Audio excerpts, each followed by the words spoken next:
A flex alert just went into effect. People are being asked to conserve energy from now until 9 p.m. to ease the strain on the power grid.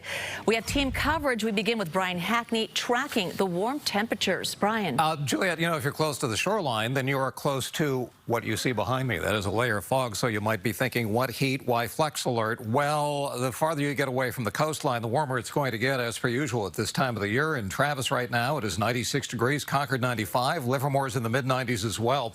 Massive dump of high pressure that dominates the entire country is influencing our weather as well. So we continue hot out here, again, especially inland. And just to pull it away from the Bay Area, you got 97 up in Portland, 107 in Redding, 102 in Sacramento, 103 in Fresno.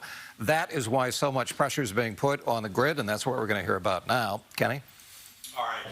Thank you, Brian. We want to go to KPIX 5's Wilson Walker on the familiar call to conserve power. Wilson?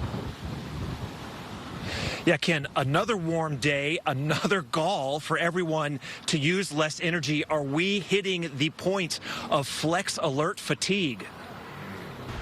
California relies a lot on hydro, and we were getting very low hydro this summer, and that's the real challenge, combined with the fact that we already import a lot of electricity, but there's limits to how much we can import. As the drought worsens, so does California's energy crunch. Just add warm temperatures and you now have the 6th flex alert of the year.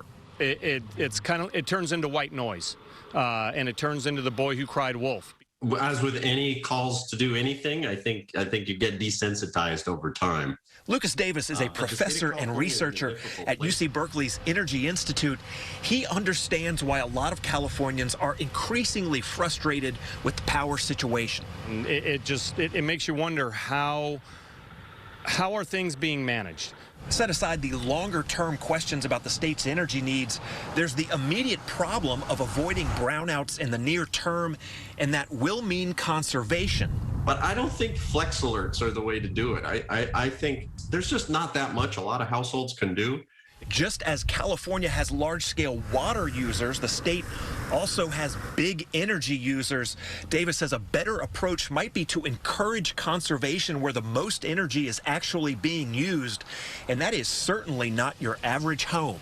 Commercial and industrial, we know from a lot of studies that commercial and industrial customers respond. When electricity prices go up, they use less electricity, and so that can help balance. Yeah, really, how much can homeowners do against some of those larger users? Now, a little tip from Cal ISO coming out of the last flex alert. The head of that group came out and said, when we ask people to conserve, we really need them to conserve, suggesting that they did not get the kind of participation that they had been hoping for, adding more fuel to this notion that people are just kind of burning out on the idea of being told that they've got to cut back. It keeps happening, as you heard the gentleman say. Are they crying wolf? So 6th flex alert here. There are bound to be more. So this is something people are either going to get used to or just get tired of. We are live here in Pittsburg. Wilson Walker, KPIX 5.